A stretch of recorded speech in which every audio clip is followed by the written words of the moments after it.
अस्सलामुअलैकुम स्टूडेंट्स, कैसे हैं आप लोग सब। आई होप आप तमाम स्टूडेंट्स अच्छे होंगे। स्टूडेंट्स, आज के इस लेक्चर में हम जो है आप लोगों का सेकंड ईयर का जो चैप्टर है अल्टरनेटिंग करंट, जो कि पंजाब और फेडरल बोर्ड में है, उसको हम पढ़ेंगे। स्टूडेंट्स, की जो सिंध बोर्ड है, सिंध बोर्ड में ये चैप्टर नहीं है, लेकिन जो सिंध बोर्ड की न्यू बुक आएगी इंशाल्लाह नेक्स्ट ईयर, उसमें जो है अल्टरनेटिंग करंट नाम का जो चैप्टर है वो होगा, तो आप जो है वो पढ़ पाएंगे। सही है स्टूडेंट्स। तो अभी जो बच्चे हैं कराची बोर्ड के, उनको ये करना है, ये लेक्चर देखना है, क्योंकि उनका जब टेस्ट होता है एनईटी का या केयू का भी वो टेस्ट देते हैं, तो एनईटी के टेस्ट में अल्टरनेटिंग करंट की एमसीक्यूज पूछ ली जाती हैं। और जब वो बच्चे टेस्ट दे के आते हैं तो वो कहते हैं कि हमारी बुक में तो था नहीं। लेकिन स्टूडेंट्स, आपको प्रैक्टिस करनी है। इम्पिडेंस, रिएक्टेंस, इससे रिलेटेड आपसे एमसीक्यूज पूछ ली जाती हैं, तो आप जो है इनको अच्छे तरीके से पढ़ लीजिएगा। इसी तरह जो नस वाले हमारे बच्चे हैं, उनके तो सिलेबस में शामिल है, तो उनको जो है इस चैप्टर को अच्छे तरीके से समझना है। स्टूडेंट्स, ये लेक्चर जो है थ्योरी बेस्ड है। इसमें जो है हम जस्ट थ्योरी को जो है वो कॉन्सेप्ट्स को रिवाइज कर रहे होंगे। इसकी जो नेक्स्ट वीडियो होगी उसमें जो है हम एमसीक्यूज को सॉल्व करेंगे। थ्योरी को जो है हम, आपको पता है कि हम जस्ट रिवीजन करते हुए आगे बढ़ते हैं, क्योंकि आपको जो है अगर आपसे एमसीक्यू सॉल्व नहीं हो रही तो फिर जो है आप थ्योरी पे जाइए और थ्योरी को अच्छे तरीके से समझिए, क्योंकि आपने ये तमाम चीज़ें अपने एफएससी और इंटर लेवल पे पढ़ी हुई होती हैं। सही है, तो हम जो है अब थ्योरी के कॉन्सेप्ट्स को रिवाइज करना शुरू करते हैं। स्टूडेंट्स, ये कुछ बातें हैं जो कि आपको अल्टरनेटिंग करंट के बारे में याद रखनी है। सबसे पहली बात यह है कि अल्टरनेटिंग करंट होता क्या है। तो अल्टरनेटिंग करंट की डेफिनेशन ये है, alternating current is the current produced by a voltage source that reverts it's polarity with time. सही है, तो ये एक ऐसा करंट होता है जो कि वोल्टेज सोर्स से प्रोड्यूस होता है और जो कि जो है रिवर्स कर देता है पोलैरिटी को। सही है, एट टाइम टी, किसी भी टाइम में। सही है, तो आपको ये बातें याद रखनी है। अच्छा, इंपॉर्टेंट एमसीक्यू बेस्ड जो कि की पॉइंट्स हैं, ये तो आपसे पूछ ली जा सकते हैं। The sinusoidal wave form of alternating current is a graph between voltage and time. तो जो साइनोसॉइडल फॉर्म होती है वेव फॉर्म अल्टरनेटिंग करंट की, वो ग्राफ होता है किसका भाई, वो ग्राफ होता है वोल्टेज और टाइम के दरमियान का। सही है। अच्छा, इसके साथ साथ जो है आपको ये याद रखना है कि जो वोल्टेज का फॉर्मूला होता है, जो कि हमारे पास वोल्टेज होता है या करंट होता है, किसी भी एग्जिस्ट करता है किसी भी सर्किट में, तो उसका फॉर्मूला होता क्या है। स्टूडेंट्स, ये जो फॉर्मूला होता है क्या होता है भाई, v is equals to V naught sine omega T. सही है, ये हमारे पास होता है v is equals to V naught sine omega T. अब ओमेगा पता है आपको, ओमेगा किसके बराबर होता है, 2 पाई अपॉन टाइम पीरियड के। तो अगर हम इसको ऐसे लिखना चाहें, अगर हम इसको फ्रीक्वेंसी की फॉर्म में लिखना चाहें, तो फ्रीक्वेंसी होती है 1 अपॉन टाइम पीरियड के। तो ये 1 अपॉन टी को हम अलग कर देंगे और V naught is equal V naught sine 2 pi F T. तो ये फॉर्मूला हमारे पास इस तरीके से भी बन जाता है। ये आपसे अगर न्यूमेरिकल में पूछ लिया जाए तो आप इजीली ये वाला फॉर्मूला पुट करेंगे और आंसर निकाल लेंगे। बेसिकली जो फॉर्मूला होता है वो ये होता है, v is equal to V naught sine theta. अब ये वी नॉट क्या होता है भाई, ये वी नॉट जो होता है ना, किसी भी अगर पीक वैल्यू कहते हैं हम वोल्टेज को, पीक वैल्यू ऑफ वोल्टेज, अगर यहाँ आई नॉट आ जाए तो हम कहेंगे पीक वैल्यू ऑफ करंट, इस तरीके से हम इसको कह रहे होते हैं। सही है, तो ये फॉर्मूला होता है। सही है, voltage at any instant in a circuit. सही है, इंस्टेंट अलग अलग फॉर्मूला होता है, वो भी मैं आपको बता दूंगा। अच्छा, यहाँ पे जो एंगल होता है ना थीटा, वो थीटा काफ़ी सारे स्टूडेंट्स अगर पूछे तो अगर उनके पास एमसीक्यू भी आती है, तो वो जो थीटा को कहते हैं कि भाई ये एंगल है कॉइल के दरमियान का। स्टूडेंट्स, की जो एंगल है ना, ये एंगल नहीं होता कॉइल के दरमियान का थीटा। ये क्या होता है भाई, इसे हम कहते हैं फेस। इसे हम कहते हैं फेस। अब आप जब आगे पढ़ेंगे तो अगर बुक खोल के देखेंगे तो उसमें आपको पता चलेगा कि फेस होता क्या है। तो बेसिकली जो हमारे पास ग्राफ बनता है उसमें फेस आता है, तो आपको पता चल जाएगा। सही है, तो थीटा को हम क्या कहते हैं, फेस विच स्पेसिफाइज इंस्टेंटेनियस वैल्यूज़। सही है। अच्छा जी, इसी तरह आपको कुछ चीज़ें याद रखनी है जो कि मैं आपको बता देता हूँ भाई। अच्छा, इंस्टेंटेनियस वैल्यूज़ क्या होती हैं भाई, आपने पढ़ा होगा इंस्टेंटेनियस टाइम के बारे में। अगर आपने मोशन एंड फोर्स पढ़ा है तो आपने फर्स्ट ईयर में ये पढ़ा होगा। सही है, तो यहाँ पे क्या है भाई, अगर मैं इंस्टेंटेनियस वैल्यूज़ का कहूँ तो इंस्टेंटेनियस वैल्यूज़ क्या होती हैं, ऐसी वैल्यूज़ जो किसी भी इंस्टेंट पे हो, किसी भी टाइम पे हो, तो उसे हम कहते हैं। इसी तरह अगर हम देखें, instantaneous values the values of voltage और current that exist at any given instant in a circuit is known as instantaneous values. तो उन्हें हम इंस्टेंटेनियस वैल्यूज़ कह रहे होते हैं।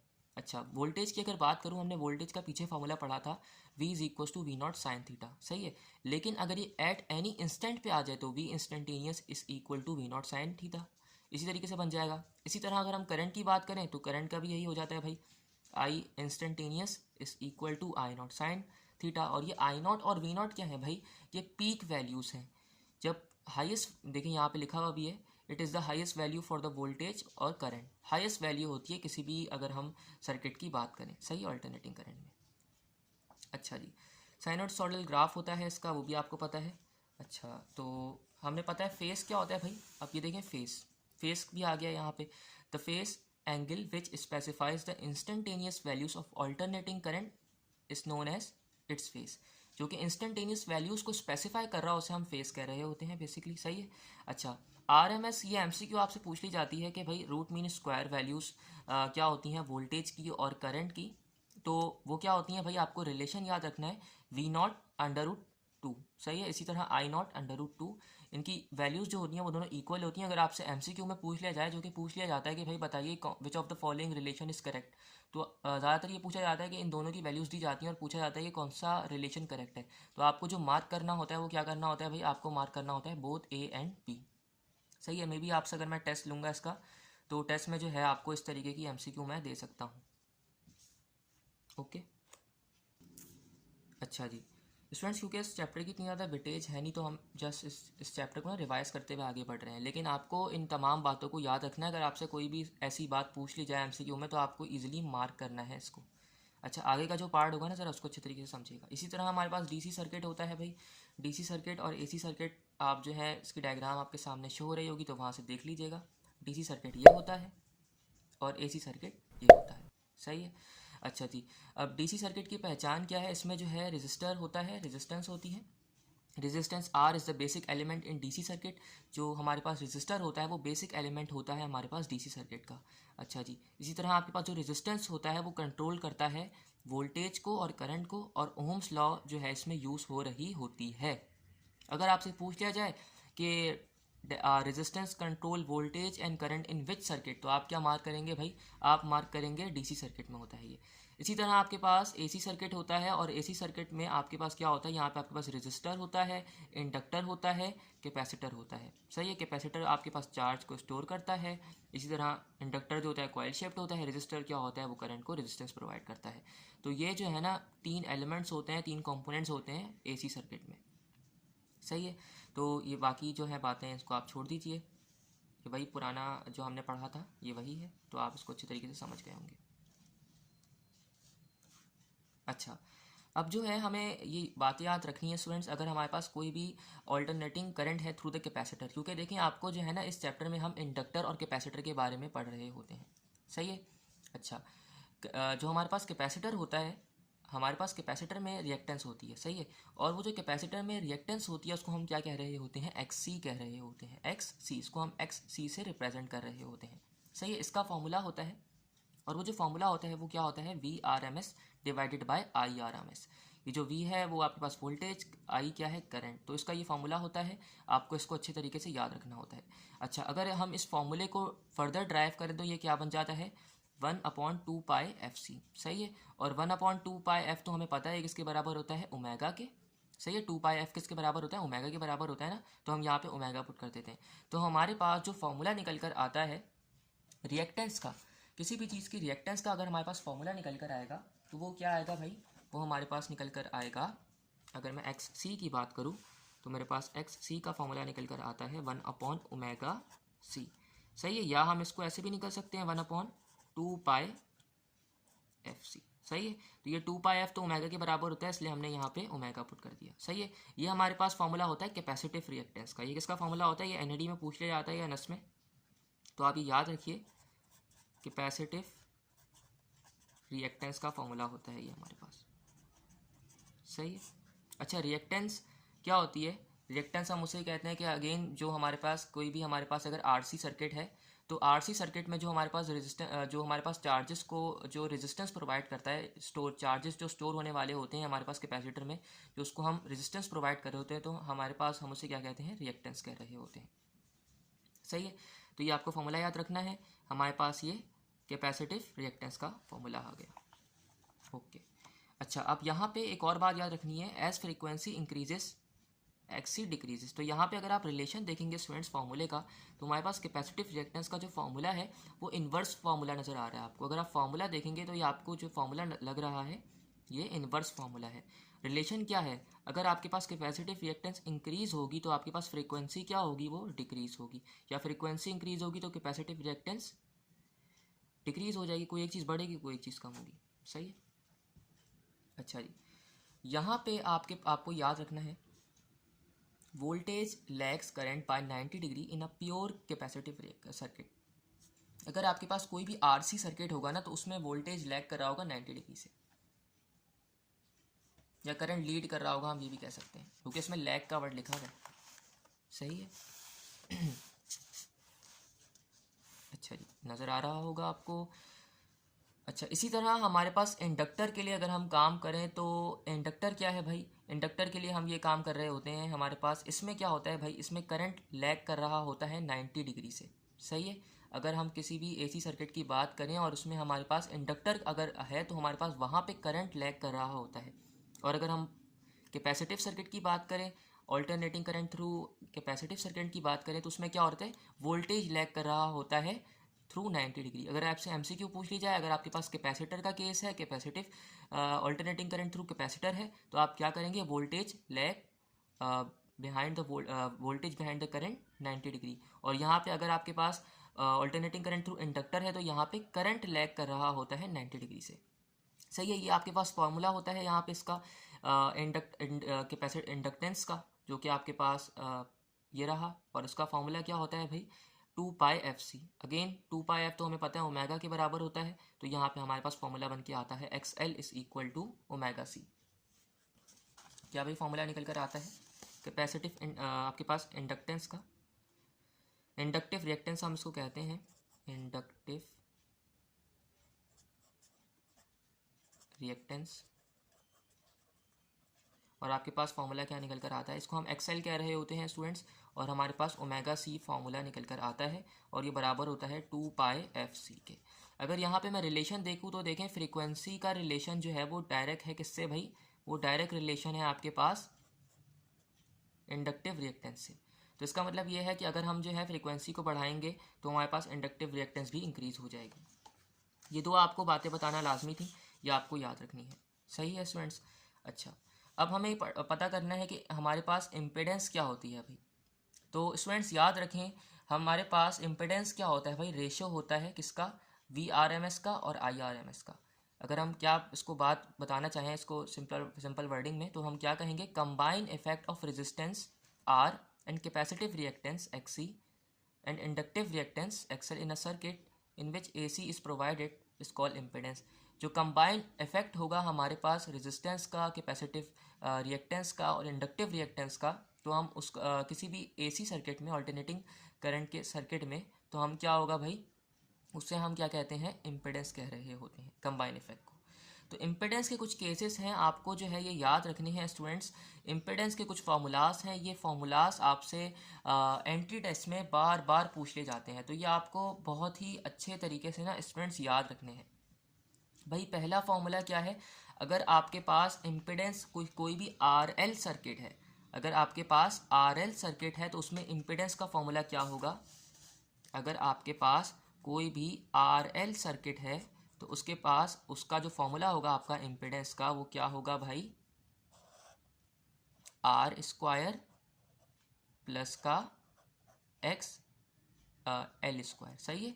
ये आपके पास फॉर्मूला होगा भाई किसका, ये अगर आपके पास जो है RL सर्किट है। अब RL सर्किट का मतलब क्या है, यहाँ पे आपके पास रेजिस्टेंस है और यहाँ पे आपके पास इंडक्टेंस है, तो ये आपके पास इसका फॉर्मूला होता है, जो कि मैंने यहाँ पर लिख दिया। इसी तरह अगर आपके पास जो है RC सर्किट है, तो RC सर्किट में क्या होगा, आपके पास रेजिस्टेंस है और कैपेसिटर है, तो इसका जो फॉर्मूला होता है वो क्या होता है भाई, Z is equal to √R² plus XC²।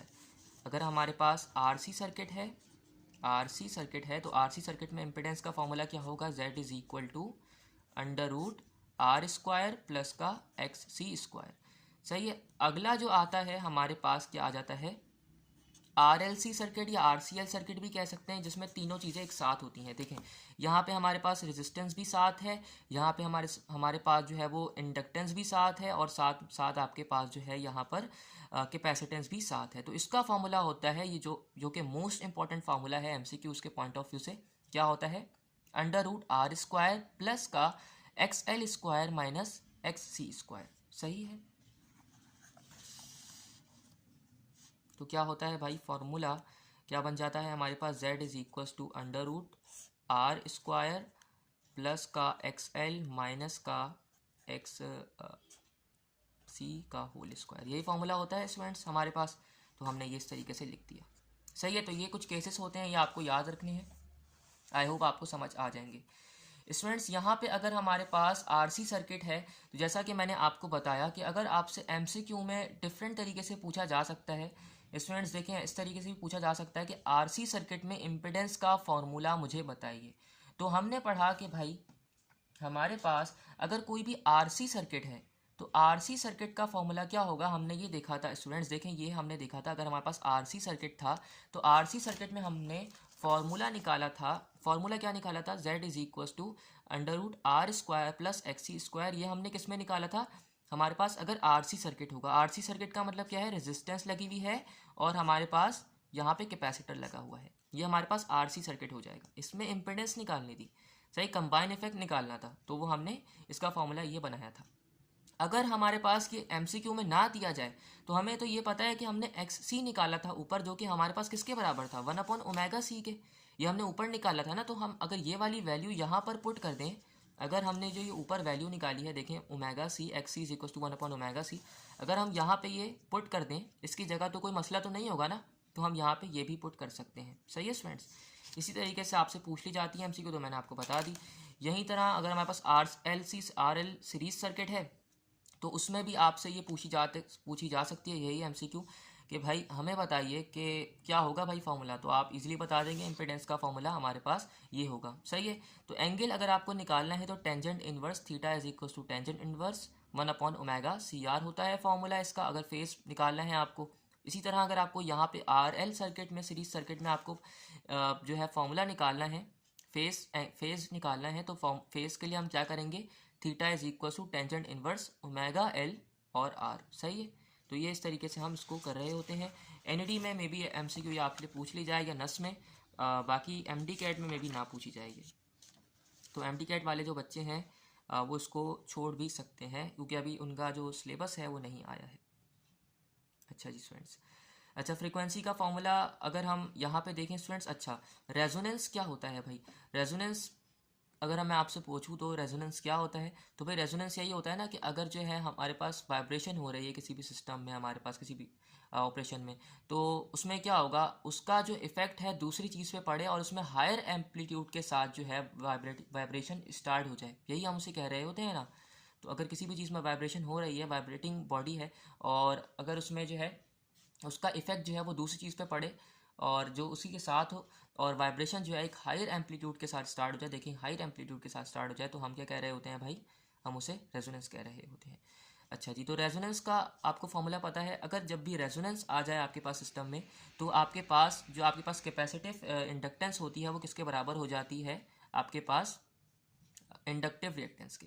सही है, तो वो उसके बराबर हो जाती है, और उसका फॉर्मूला क्या होता है आपके पास, f is equals to 2 pi under l c. सही है, तो ये आपके पास फॉर्मूला होता है।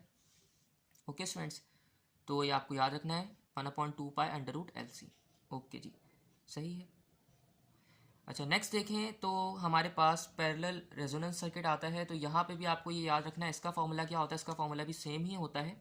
द रेजोनेंस फ्रिक्वेंसी का फॉर्मूला याद रखिए, F R is equal to 1/2 pi under root L C. ये आपके पास रेजोनेंस फ्रिक्वेंसी का फॉर्मूला होता है। अच्छा, at resonance the impedance is maximum, hence the current is minimum at resonance and in phase with voltage. अगर आपके पास जो है इम्पिडेंस रेजोनेंस के ऊपर जो आपके पास इम्पिडेंस है वो मैक्सिमम है और करंट जो है ना वो मिनिमम हो जाता है, तो ये आपको ये याद रखना है, और वोल्टेज जो होता है वो फेज में होता है। अच्छा, तो ये तमाम चीज़ें हैं स्टूडेंट्स। अब जो है हम जो हमारा इलेक्ट्रॉनिक्स के चैप्टर का पार्ट था सिन बोर्ड के, तो वैसे तो सिन बोर्ड में अलग से पूरा चैप्टर बना हुआ है, तो कुछ आप यहाँ से इंट्रोडक्शन ले लीजिए, बाकी जब मैं पढ़ाऊँगा तो और अच्छी तरीके से आपको समझ आ जाएगा। जिन बच्चों को थ्योरी समझनी है उनके लिए काफ़ी इंपॉर्टेंट है, बाकी तो स्टूडेंट्स जो हैं वो एमसीक्यूज पे डायरेक्ट पुट कर सकते जा सकते हैं। सही है ना, मसला होगा नहीं। तो इलेक्ट्रोमैग्नेटिक वेव्स, भाई इलेक्ट्रोमैग्नेटिक वेव्स जो है वो किसने बताया था, इलेक्ट्रोमैग्नेटिक वेव्स के बारे में आपको जो है फ्रैंक हर्ट्ज नाम के साइंटिस्ट थे, उन्होंने बताया था, जो कि उन्होंने बताया था। सही है, और प्रेडिक्ट किन्होंने किया था इसको, प्रेडिक्ट किसने किया था भाई, मैक्सवेल ने किया था। तो एक्सपेरिमेंटली जो है इसको प्रोड्यूस किसने किया था भाई, वो फ्रैंक हर्ट्ज ने किया था। और हमारे पास जो प्रेडिक्ट किया था इसको भाई, वो मैक्सवेल ने किया था। तो मैक्सवेल का नाम ज़्यादा सुना जाता है इसमें। और जो हमारे पास फ्रैंक हर्ट्ज थे तो उनका तो नाम इतना ज़्यादा सुना नहीं जाता। अच्छा, तो इलेक्ट्रोमैग्नेटिक वेव्स की जो स्पीड का फॉर्मूला होता है वो आपको याद रखना है, जो कि हमारे पास v is equals to 1 upon permeability of free space multiply by epsilon naught. और एप्सिलॉन नॉट आपको पता है परमिटिविटी ऑफ फ्री स्पेस होता है। सही है, तो इसकी स्पीड का फॉर्मूला होता है 3 एक्सपोनेंट 8, वो आप याद रखिए। ओके, तो ये आपको याद रख लेना है। The frequency is about exponent 6 hertz depending upon wavelength. तो जो इलेक्ट्रोमैग्नेटिक वेव्स होती हैं उनकी डिफरेंट डिफरेंट फ्रीक्वेंसी होती है, तो एक्सपोनेंट 6 तक हर्ट्ज तक होती है डिपेंडिंग अपॉन द वेवलेंथ। तो ये वेवलेंथ पे डिपेंड कर रहा होता है। तो हमने फ्रीक्वेंसी का फॉर्मूला अगेन पढ़ा। अगर हमारे पास कोई भी जो है तो उनका फॉर्मूला क्या होता है हमारे पास इलेक्ट्रोमैग्नेटिक वेव्स का। अगर हमें स्पीड देखनी है तो स्पीड का फॉर्मूला आपको पता है। अगर फ्रीक्वेंसी का देखें तो फ्रीक्वेंसी में हमने पीछे देखा था, जो हमारे पास फॉर्मूला निकल कर आ रहा था वो एफ आर निकल कर आ रहा था। F R is equal to frequency at resonance is equal to 1/2π√LC। तो ये हमारे पास अप्लाई हो रहा होता है इलेक्ट्रोमैग्नेटिक वेव्स पर भी। सही है स्टूडेंट्स। अच्छा, अगर हम देखें मॉड्यूलेशन, तो मॉड्यूलेशन क्या होता है, एक ऐसा प्रोसेस हम स्टूडेंट्स कहते हैं जिसमें जो है ना हम लो फ्रीक्वेंसी सिग्नल को जो है ना हाई फ्रीक्वेंसी सिग्नल से मिला देते हैं, तो उसे हम क्या कहते हैं, मॉड्यूलेशन कहते हैं। तो मॉड्यूलेशन की एमसीक्यू भी आपसे पूछी जा सकती है आपके एग्जाम में। तो याद रखिए, एक ऐसा प्रोसेस जिसमें हम लो फ्रीक्वेंसी सिग्नल को हाई फ्रीक्वेंसी सिग्नल से मिलाते हैं, रेडियो वेव से मिलाते हैं, तो हम उसे क्या कहते हैं, मॉड्यूलेशन कहते हैं। सही है स्टूडेंट्स।